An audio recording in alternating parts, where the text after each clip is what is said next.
Good morning, everybody.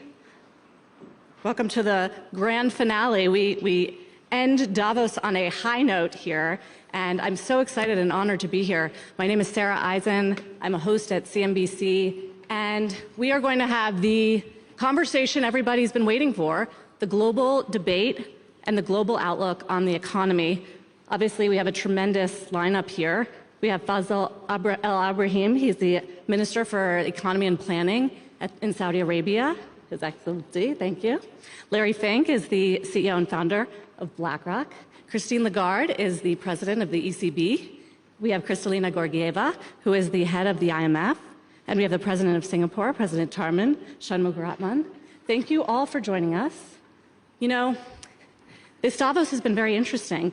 Larry, there's so much optimism around President Trump and pro-growth policies and the U.S. outlook. I sort of wonder, as an asset manager and a risk manager, like, should we take the other side? Are you worried that everyone's too excited right now? Larry, got me? It's hard to hear. Oh, it's hard to hear. This is why we are putting those things. Oh, okay. I was just asking you if there's too much optimism around the U.S. outlook right now and whether that was worrisome. Well, welcome, everybody. Thank you, Sarah. Now I could hear you. Is there too much optimism in the U.S.? No. But that being said, there's risk in every economy. I can say much more forcibly, there's too much pessimism in Europe. For somebody who's been pessimistic in Europe for like 10 years, if I had my number one observation this week in Davos, the pessimism I've never felt, you know, the pessimism to be larger and more profound. And I believe it's probably time to be investing back into Europe, focusing on it. I mean, I see all the problems in Europe, but I do believe the pessimism is too large. There's many things it needs to do. It needs a banking union and a capital markets union, which I could talk about later on. But back to the United States. I think all the ingredients for the United States it will be the continuation of its strength, the foundation of its capital markets. Any entrepreneur, any small company, any large company can find capital. And that foundation of capital raising allows much more entrepreneurialism, much more creativity. And so I believe the U.S. has the ability, because of its strength of its capital markets, which is solely really underappreciated, allows it to rebuild itself, change directions, modify faster than any economy in the world. And I do believe the economy obviously changes depending on the political party and the president, but the reality is the economy is larger than any one political party or any one president. Obviously, they could be additive to any economy. And, you know, President Trump's policies, if we were able to unlock private capital and put private capital to work faster, easier, with less regulation, less time for permitting, it will allow the U.S. to become less dependent on its own fiscal problems. And so those are some of the issues that could be worked out. So, no, there's not too much optimism in the U.S., and there's probably more to be optimistic here in Europe. President Lagarde, I bet you didn't expect to kick off the panel with a vote of confidence for Europe, because what we've been hearing here a lot is Europe's economy is underperforming, the Trump factor is going to be bad for Europe. How have you digested all of this? Well, good morning to everyone. But I was going to say to Larry that if ever you look for a pro bono job, come and join us in Europe, because you advocate Europe in a beautiful way. So, given where I am, the fact that I'm in my quiet period before a monetary policy week decision coming up soon, I would just like to underscore what Europe is good at. And if I look at the scorecard at the moment, whether you look at debt to GDP, about 80%, overall deficit for the euro area, about 3%, inflation, latest reading 2.4, and strong confidence that it's going down rather than up. Interest rates, 3%. Huge amount of talent, huge amount of savings. And a big wake-up call that is really calling the Europeans to action.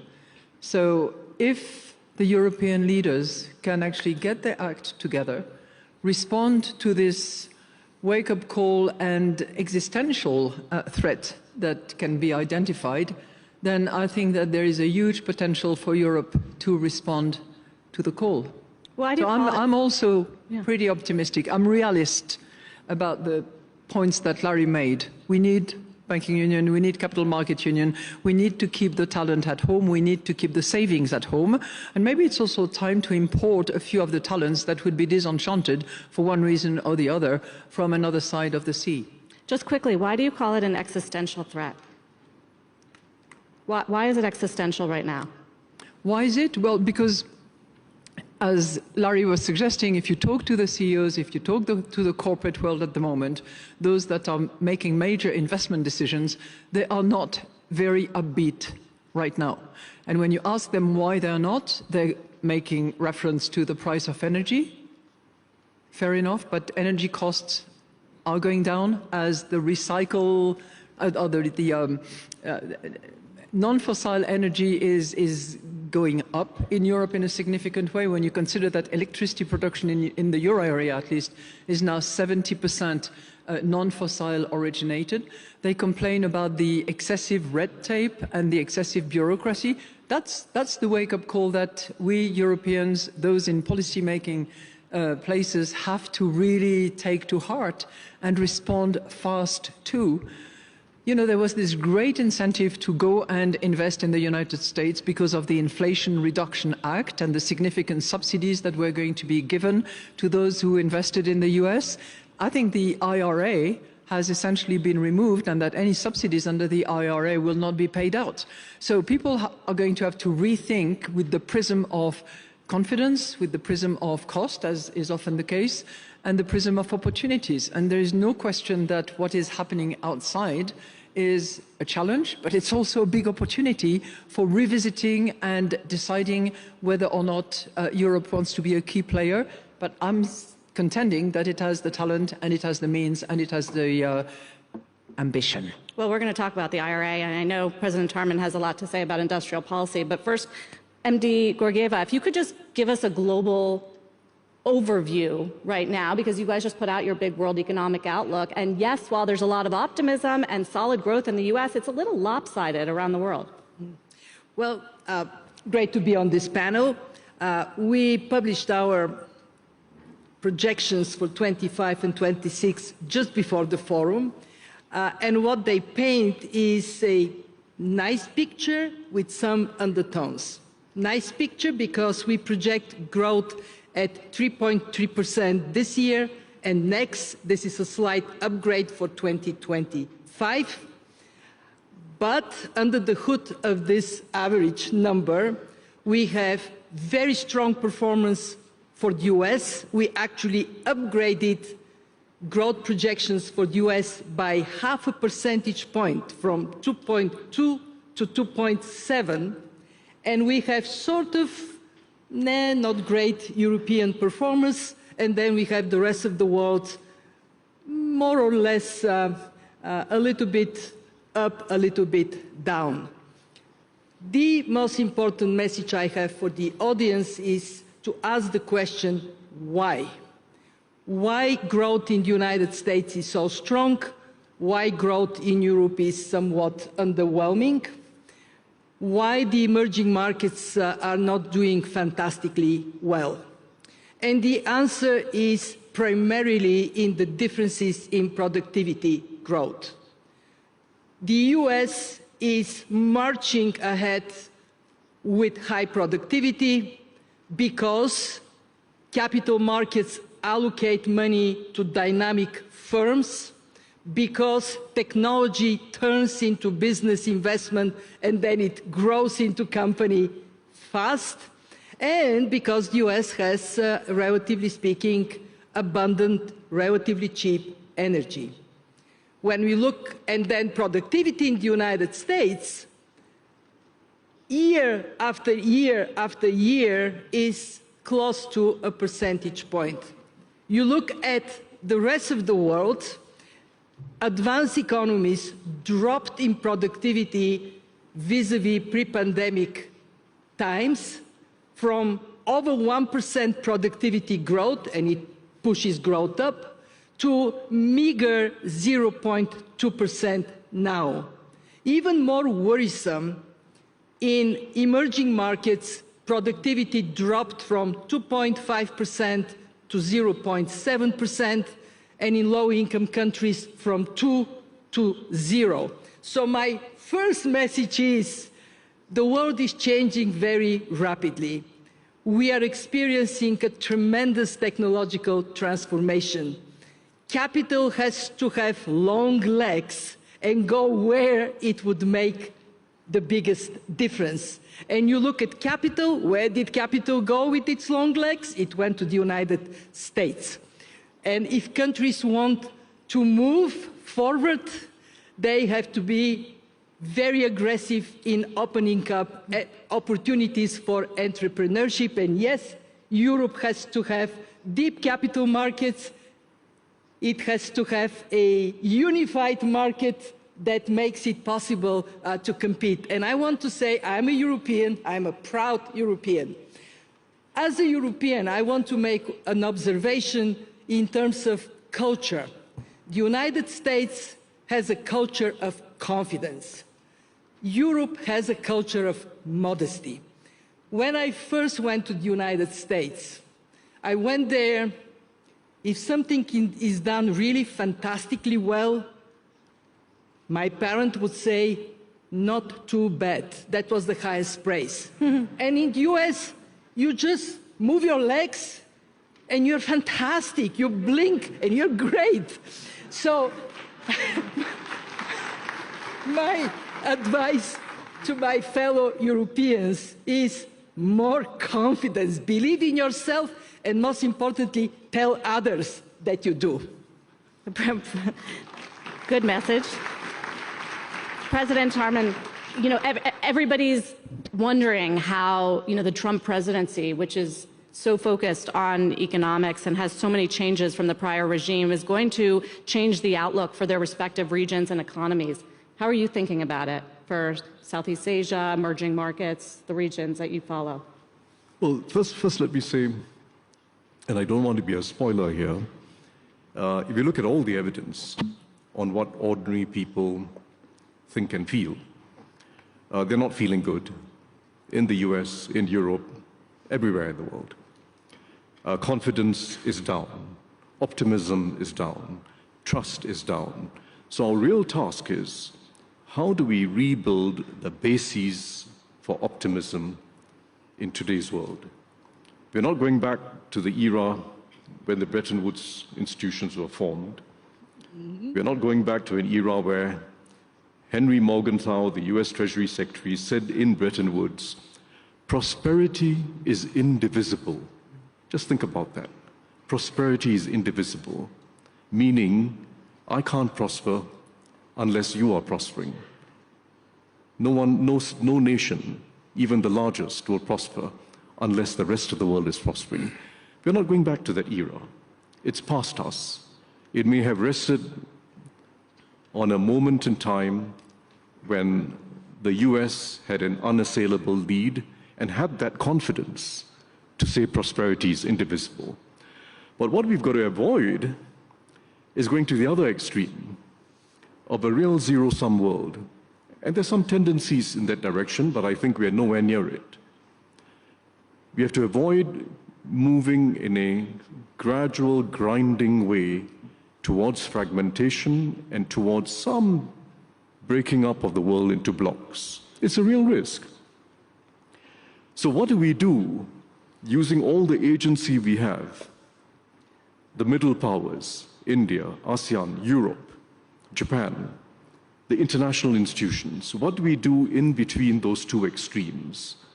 Between the unattainable ideal of prosperity being indivisible, and avoiding at all cost a zero-sum world. There's a lot we can do. There's a lot that we can do. But start from the reality that there are strengths in each of our nations, very well described. The US has a unique set of markets and institutions that drives innovation in a way that no other nation or region does.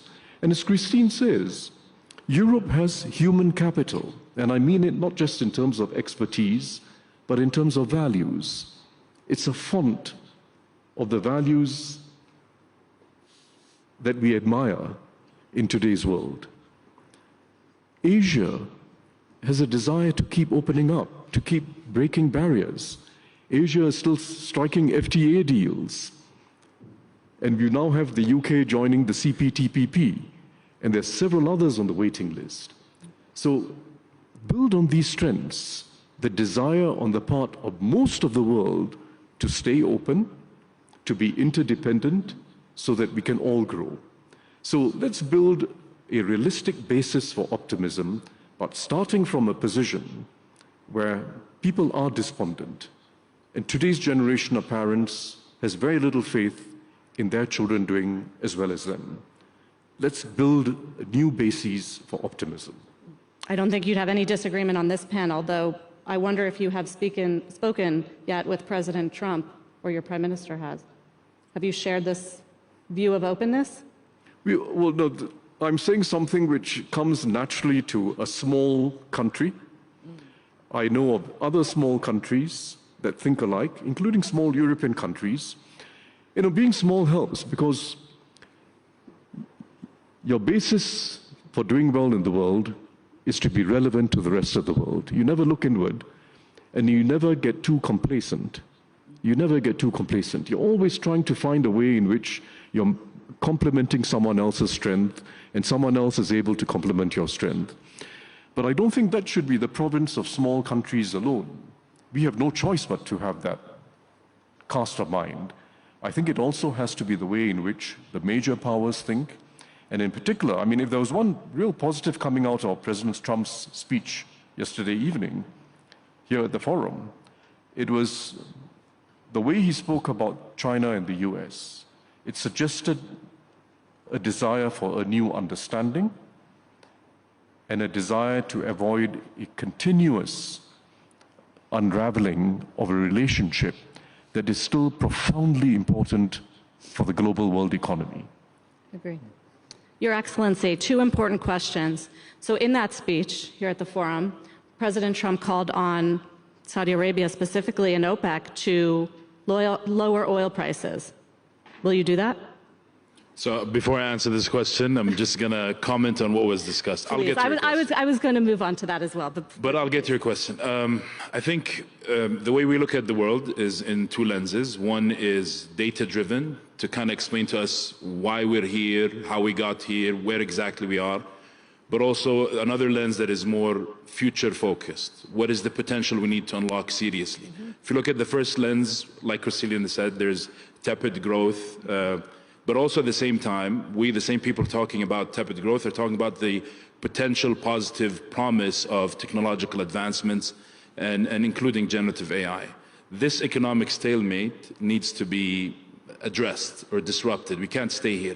Keeping our eye on the second lens, the vacuum is, like we've discussed probably throughout the past few days, is intrepid leadership. We need intrepid leadership that is bold but inclusive, disruptive but constructive, ingrained in the long view, like President Thurman said, but also action-oriented today to kind of get us out of where we are. And you see signs of hope or signs of signals that there are directions or momentum in the direction of more leadership that is required for us to get out of where we're from.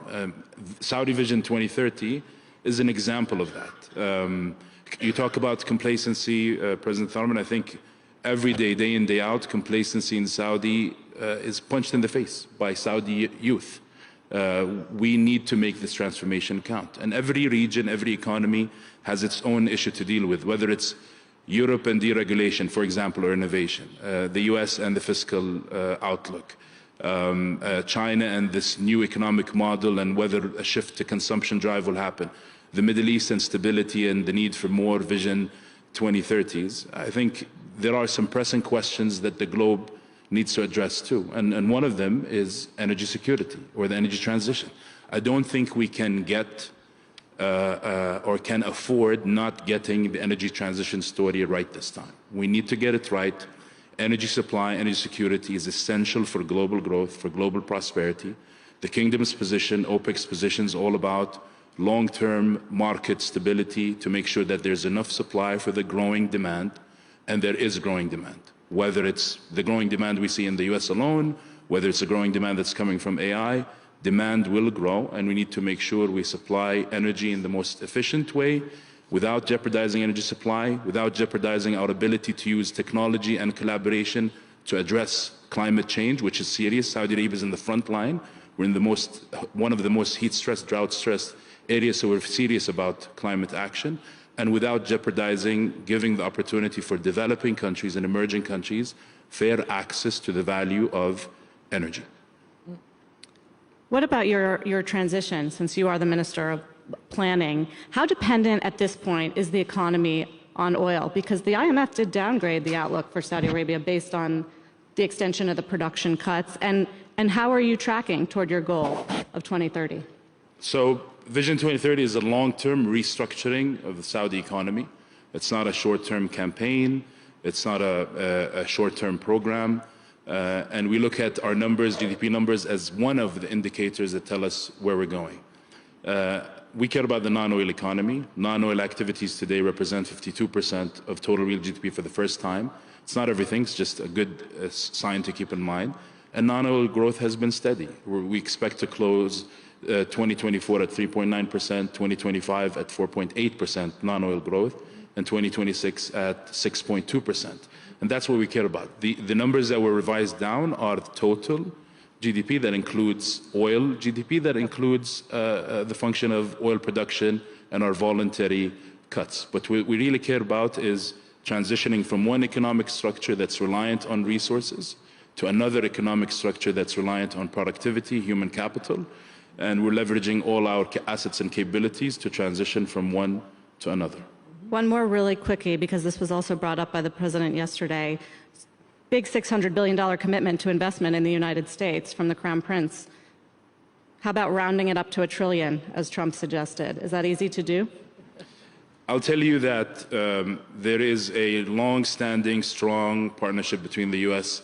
And the Kingdom that lasts so far 8 decades. We've worked very well on important work, global work, with all administrations, no matter which administration is in office. This number represents investments, procurement, public and private sector, and it's just a mirror reflection of the strong relationship. What we'll spend in the economy from the start of Vision 2030 till 2030 is 12 times that number. Well, that might satisfy him. You know, you can't have a global discussion these days without talking about inflation, or that's been the case in the last few years, certainly. Managing Director, have we put the inflation genie back in the bottle? Well, President Lagarde just sounded pretty optimistic. So that is a very, very good question. Here is the bottle, here is the genie. The head of the genie is in the bottle.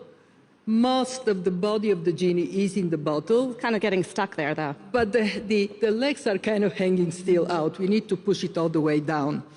It is remarkable how much progress the world has made.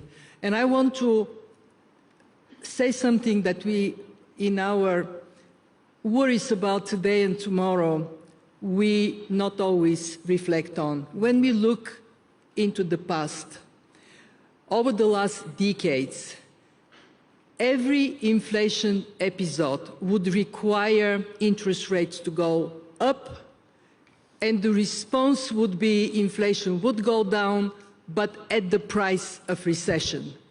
This is the first time so far when inflation is being brought down, interest rates are still somewhat high, and yet we have admittedly below historic average, but still quite a positive growth. We have 3.3%.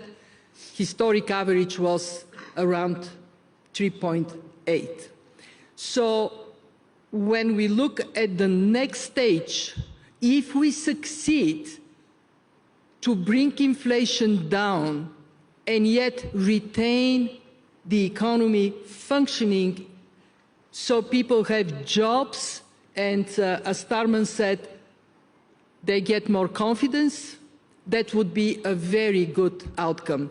And I want the audience to ask itself a question. How come this time it was different? What is different this time? What is different this time is twofold. First, after the global financial crisis, the world created mechanisms for economic policy coordination that didn't exist before. We have the G20, we have very active role of the Bank for International Settlement. Every month, central bank governors get together. We have the IMF using our twice-a-year meetings for policy coordination.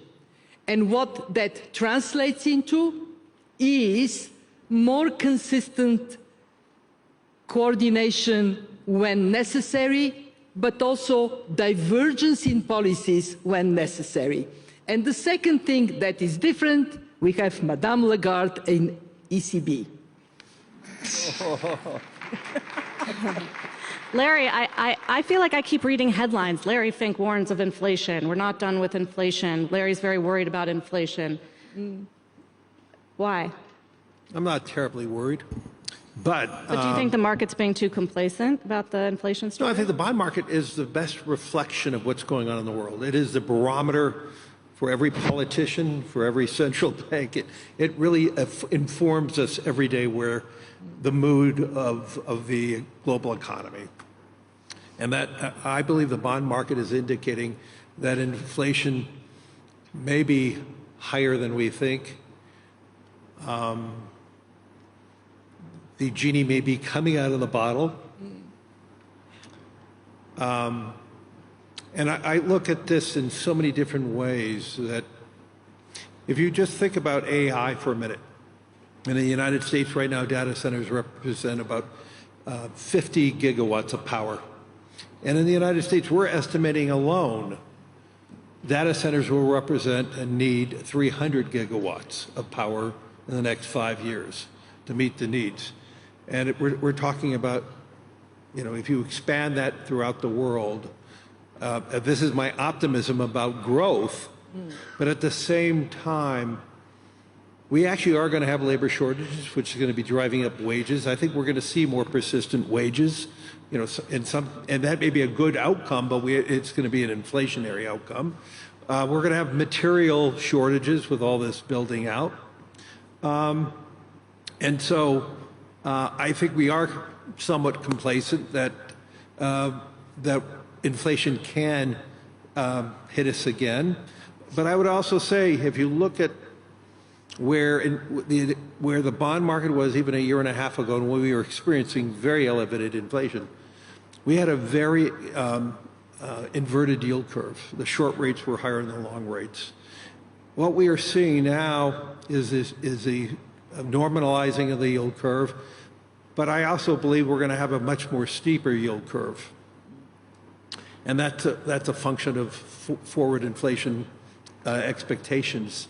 And so one of my fears is, because of this complacency, and I have not even said the most ugly word that's facing economies, that's called the deficits and the debt of so many countries. When you think about the amount of capital that we're going to need to be financing all these amazing transformations, we have growing deficits worldwide. The cost of financing those deficits are going to go up. I think the yield curve is showing you that. Yep. Yeah.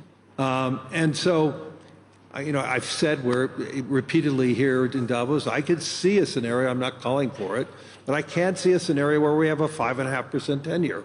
Yeah. And really quickly, do you think the Fed's done cutting rates this year? No, they still have room to cut. That will create a more steepening of the yield curve. So I think, you know, the next few months of data and information will identify it. I would say to you the economy is very strong. It was very strong in the fourth quarter.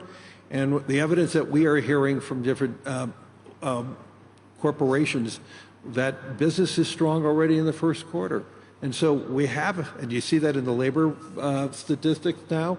So they may pause for another period of time, and they may ease a little bit. I'm not worried about the short-term moves, but over the next year, if all this materializes, you know, could they revert and go back up? Possibly. Rate hikes.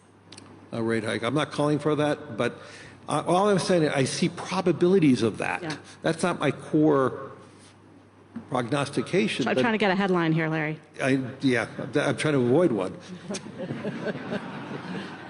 Very good. Just on the inflation story, not everybody is feeling inflation right now globally. I think we should mention in the global context that China's been seeing deflation, Mr. President. And I do wonder how you assess the Chinese economy right now and the outlook and the spillover effects globally. Well, I think the Chinese will avoid an extreme downturn. They know what to do. They're measuring the pace of the measures they're taking to strengthen consumer spending, to get past the property market overhang. They have an extremely complex task of achieving all this in an economy that's not a fully market-based economy. But I think they'll get there. Growth might be somewhat slower than hoped, but I don't see a situation that leads us to a deflationary spiral. But more broadly, you know, central banks and fiscal authorities have made mistakes in the last 15 years that set us on a somewhat higher plane of inflation for the medium term than we otherwise would be.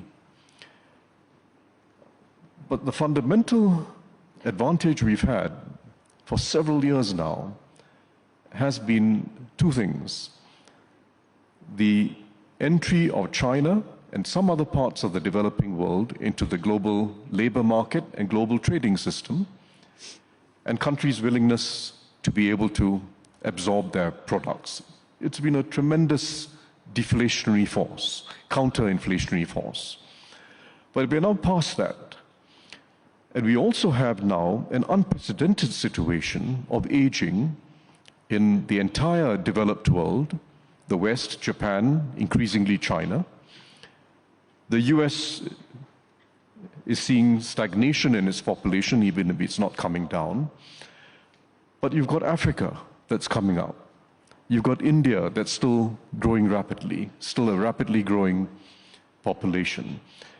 So if you just think about that fundamental advantage we had for consumers all over the world in having an international trading system that allowed for emerging countries with growing populations and growing workforces and lower wages to be part of a global economy, how do we now replicate it in the next phase?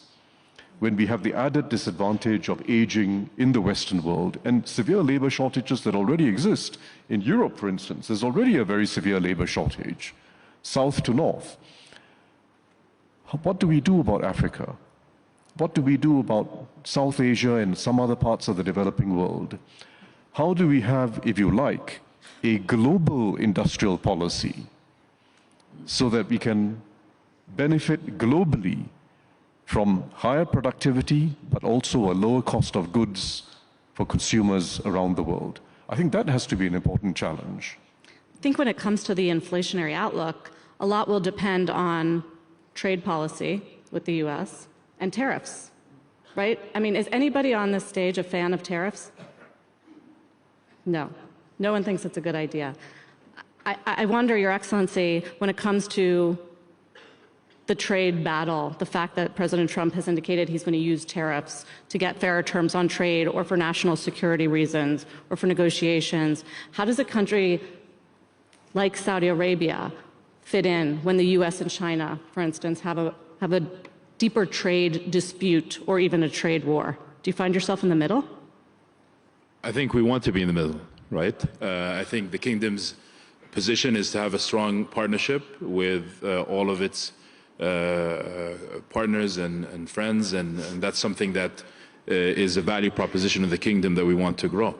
But on tariffs, I think depending on what objectives an economy has, it's been used as a tool, so long as it is objective-driven and time-bound. An economy has the right to build resilience or leverage or give space for the private sector to grow some competitive advantage, or to invest in adding new competitive advantages so that a local industry can start. So it's really about the details of tariffs, what it would look like, assessing its impact, and then figuring out how to deal with it.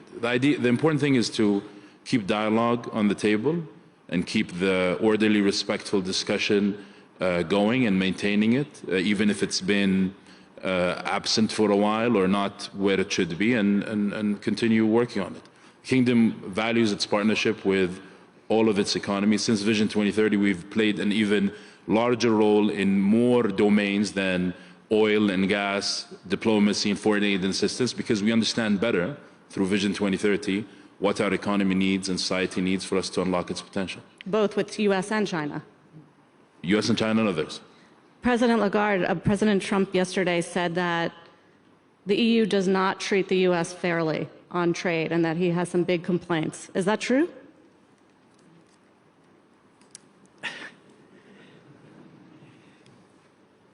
This is a true or false question, by the way. Is it true that the EU has not been fair with the US? There is no way I can say yes or no, okay? What I believe is that he's looking very carefully at surplus versus deficit in the current account, and in the trade balance in particular, focusing on that. And I think that you have to look very carefully under the hood, as Kristalina was saying. You have to look at the goods exchanges, you have to look at the services exchanges, you have to look at the capital account. It cannot just be black and white. What is true is that there has to be negotiations, there has to be trade relationships that are organized in a framework that is giving confidence to the partners. It cannot be about, removing all the rules, ignoring the institutions. The world has, 190 plus countries that are members of the IMF, the World Bank, the WTO, 191. And it's about all of us operating together, as Tharman said earlier on. So, yes, you sit at the table, yes, you negotiate, yes, some countries are in a stronger position than others, but we all need each other. If there is one thing that the Europeans have learned over the course of time since the end of the Second World War, is that you cannot go alone. You have to work together. You have to respect each other's, and you have to understand each other's. For that, you sit at the table and you work. And I would not say enough about the strength of institutions. Any literature that you have about stability, about economic equilibrium, always reminds us that institutions have a huge value, and that frameworks are here for players to know the rules of the game. And whether you look at trade, whether you look at financial regulations, I know that Basel III is in play, but there are values in having frameworks. There are values in all banks around the world learning and understanding and appreciating that having safeguards, having rules vis-à-vis each other actually matters, and the best can win, but within a set of rules. That's how the world has to operate. A lot of agreement here in this room. Managing Director Georgieva, you don't like tariffs. You've been warning against trade friction at the IMF. You are the institution that advocates multilateralism. So what do you do in this environment? What we do is we look at the evidence. And here is what we find. It actually confirms that Saudi Arabia has the right strategy. We have been seeing over the last years increase in protectionist measures, tariffs, as well as industrial policy measures. And we have seen countries gravitating towards politically aligned countries in their trade practices. And what the evidence shows is that trade among politically aligned countries is higher than trade across politically aligned countries. But guess which category of countries is performing the best? The countries that are friends with everybody. So there is, in my view, what we are going to see over time is a reflection in trade and economic relations of a geopolitically changing world.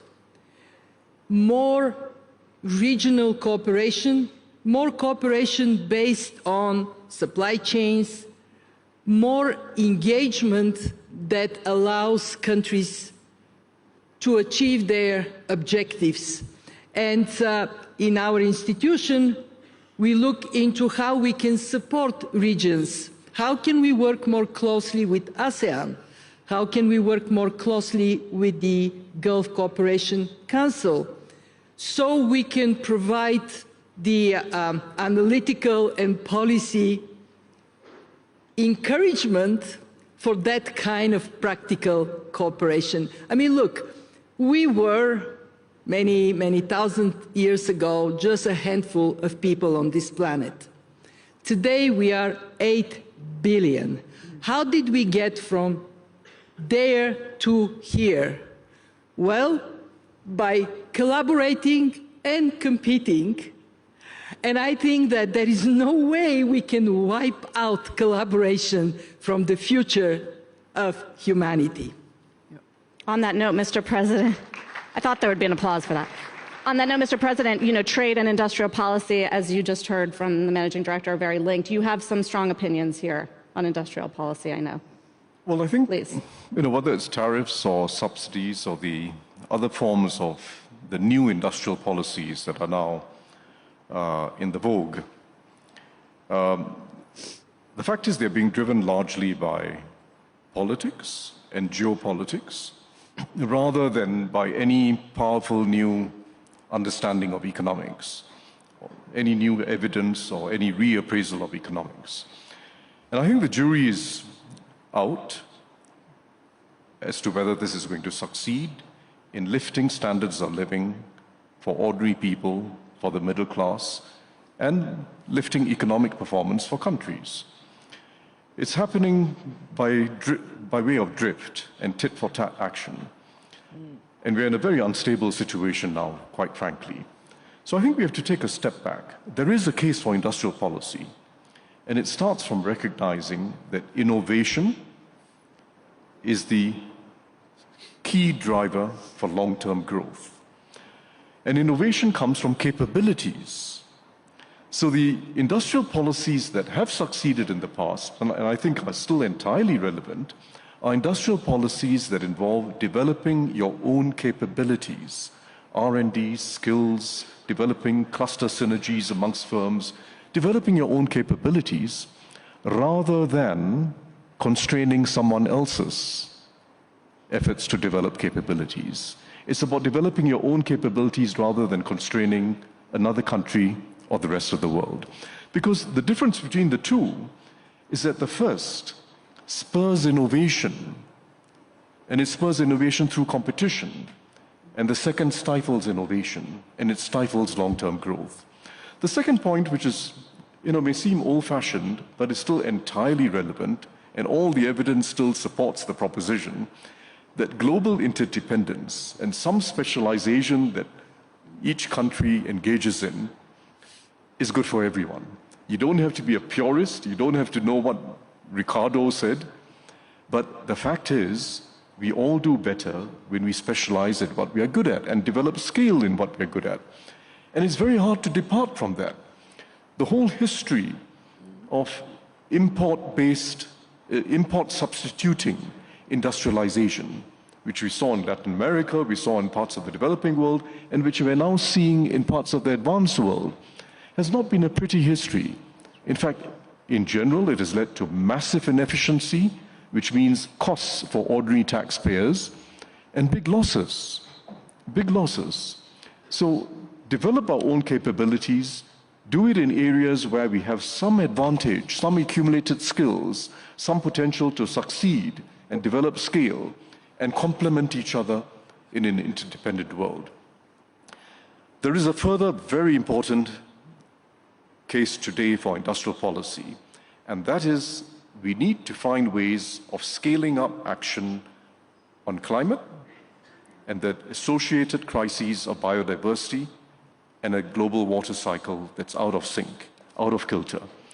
It requires the public sector, it requires state intervention to front-load investment, to be able to front-load even the demand for new innovations in green energy and all the other technologies that are going to get us to net zero. If you leave it to the markets, it's going to take too long, it's going to be too incremental, and in the meantime, the turning points kick in climate change, and we get into a much more dangerous world. From time to time, countries will feel they can put climate action on the back burner, but climate change is not on a back burner for you or for anyone else. The more we put it on the back, the more we put climate action on the back burner, the more we burn in future, the more the costs are going to be to address the situation, and the greater the inequality that we're going to face. So we've got to press ahead with addressing climate change, and it does require industrial policies involving public investment, involving subsidies, involving taxation policies, so that we build scale early and drive down the costs for ordinary consumers of new technologies. It's a very important contemporary reason why we need industrial policy. So Larry mentioned the D word, debt and deficits, and it's a whole nother subject for another panel that we don't have time to get into, but I am curious, show of hands, since we're talking about the global economy, in the near term, how many of you have put sovereign debt levels, high sovereign debt levels, in your top 5 lists of risks for the global outlook? Everybody. What about geopolitical tensions? Top 5? Yeah. No. Why not, Larry? I mean, obviously it represents idiosyncratic risk, so we always have to put that into your forecast. Look if we're going to really grow the economy of the world, it's not about focusing on really tariffs or all these issues. I agree with Tarman related to this industrial policy, but all of this, whether it's the deficits or transforming an economy, it's going to have to be done by hope. The more the global population is hopeful about the future, there's more consumption in that environment. I mean, when we talk about China, what is China? One of the fundamental problems of China is it has the highest savings rates of any major economy in the world. 38% today, it was as high as 50%. This is why they have to be more dependent on exports. I mean, so for China needs to be developing more hope within its country, and I think they're focusing on this right now. And if they could do that, they're going to have more domestic consumption. You know, we talk about tariffs and what do we do about it? You know, I could go back and look at Europe and say that if Europe can solve its own problems, not focusing on the problems that the U.S. may impose on it, but focusing on their own issues. And Christine talked about it. It is about opening up the capital markets union, the banking union, to make Europe really one single market. I mean, it's a myth right now. Europe is a myth. Okay, it's a beautiful myth, but it's not working. It is not working to compete. President Lagarde's going to take back her invitation. I know. It's not working relative to the strength of the United States, the innovation of the United States, the entrepreneurialism of the United States, the ability to pivot. And then if you look at China, its entrepreneurialism, its development. Europe needs to be in the same footing. And here we are now in 2025. We're now 16 years post a financial crisis, and I don't see Europe moving forward enough. I see Europe still focusing on backward looking too much. But I do believe all of elements are there, and that's why I started off. I'm more optimistic. But in that, to be optimistic, you have to admit your problems. Okay. Final minute, yes, I know you must respond. Okay. I was being provocative. So, no, but fair enough. And that's exactly the good point about now, is that it's provocative. Because I think Europe is not a myth. Europe is not a basket case. Europe is a fantastic case for transformation. And I'm going to quote a report that was issued by the IMF, Kristalina. And I agree with you on that, Larry, I agree. If Europe was a single market, as it claims to be, if it was, then it would remove the equivalent custom duties of 40% on its goods that are transacted within Europe, and 110% of custom tariffs on its services. So I agree with you that it is not operating and functioning as a single market. I'm not the author of the Letta report, he pointed it out. And Mario Draghi is pointing out what needs to be done about it. The real question for the Europeans, as I have said, corporates and policymakers alike, is get on and do it. Get it done. Okay. Get it done. We have 1 minute left, so that means like a short answer, really short, like 10 seconds from everybody. We talked a lot about the risks, inflation, tariffs, industrial policy, deficits.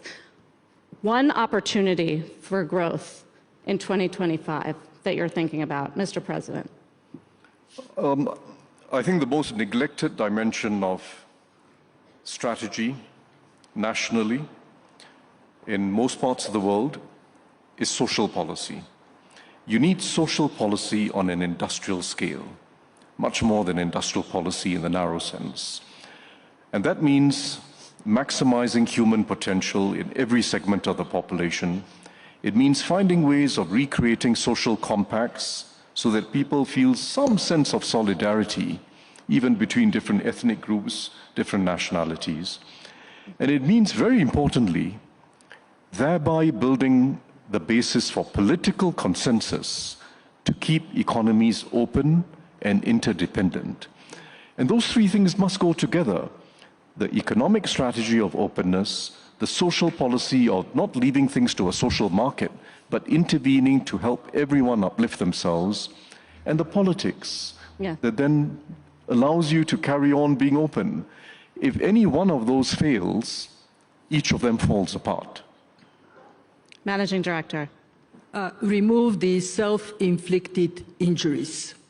There is so much that is on the way of productivity and growth that comes from red tape, comes from misguided policies, comes from poor implementation of good policies that has to be taken out. And I know you say one thing, but I have to say two. And make sure that artificial intelligence is not a privilege of few and not accessible for the rest of the world. President Lagarde.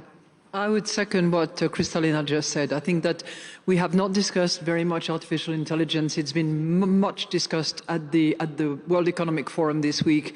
And we are not exactly certain what the potential is. We think that it's huge. We believe that it is going to have massive impact. And I think we should make sure that it's used for good to improving the state of the world and the world for all of us. Yes. Larry? You know, we spend so much time focusing on all the problems, and when we discuss problems, we solve problems. So I believe it is a great process discussing problems because we solve problems. But because we solve problems, there should be even greater hope. I mean, the world is better today than it's been 10 years ago and 20 years ago. We lifted more people. There's more opportunity. There's more technology transformations. Some of it is very fearful, but I just look back at the last 20 years, and I'm more hopeful today than I ever been. And it is our responsibility to provide that hope to everybody and lift more people. Yep.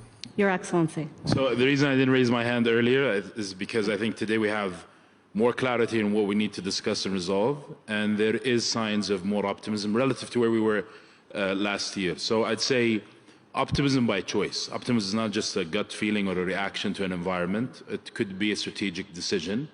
And like any decision, you can invest and then put in the hard work to make that investment reap its returns.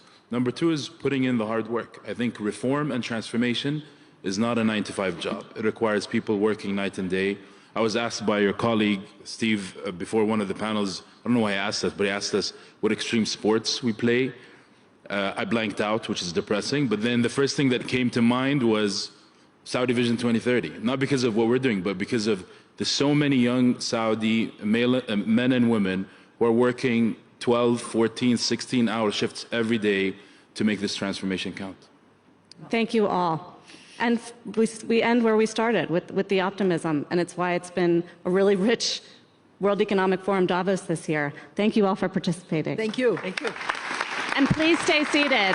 Please stay seated, everybody, because we have two more things before we close everything out. We have a very special, exciting, newsworthy announcement from His Excellency, from the Kingdom. And then if you would stay seated right after that, we are going to hear from the World Economic Forum President. Please.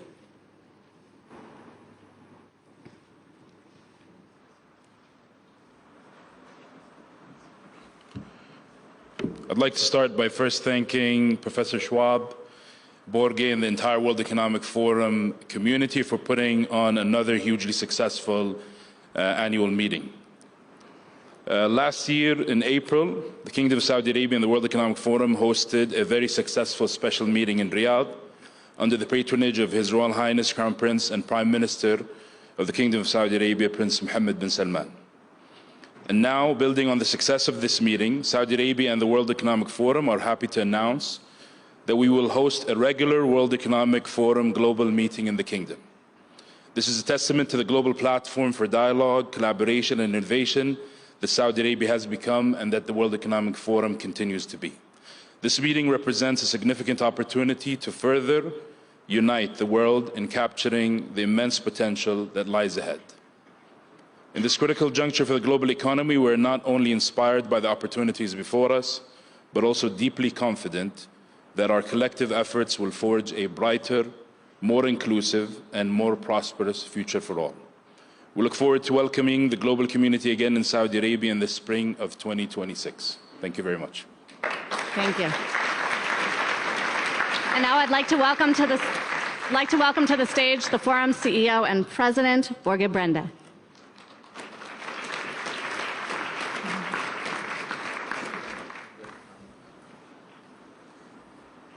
First and foremost, thank you to a great panel.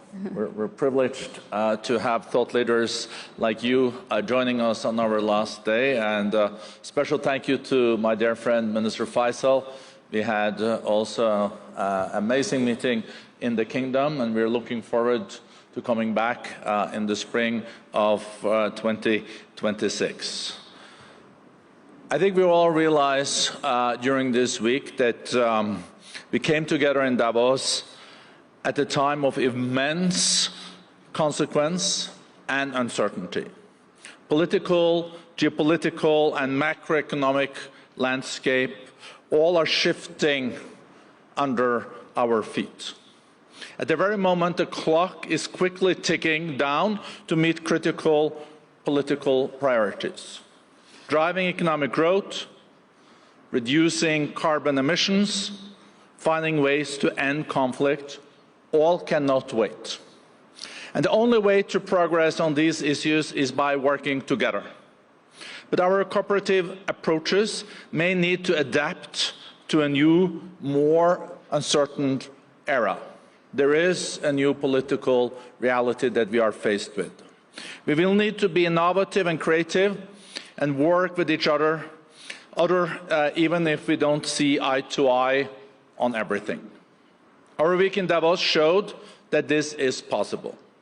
Leaders from around the world, from the public and private sectors, with different views gathered to show how we can collaborate. Even if nations do compete and fiercely compete. There will be areas where there is overlapping in the interest, and those areas we really need to strike and find deals to make the world a better place. I got a list from my colleagues on all the achievements during this week that I was planning to read because it's very impressive. But I know that everyone also are eager to get on with their business. But I can tell you that there were 50 to 60 concrete outcomes of this meeting, like skills accelerator, upskilling, reskilling. There were diplomatic sessions about the West Balkans, Myanmar, how US and China can collaborate better. It was also about how we can strengthen and have more resilient trade and investments moving forward. I'm just sharing some of this, but we will share on our website all the concrete outcomes. So to close, the week, I think, is putting us on a strong course for the year ahead, a year that will have immense consequence. Because the progress we make over the coming months will not only deliver results in the near term, but will shape our course for years to come.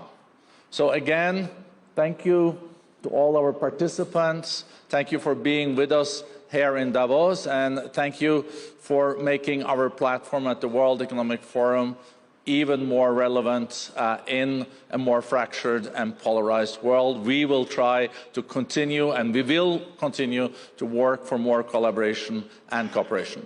Thank you, and safe travels back home.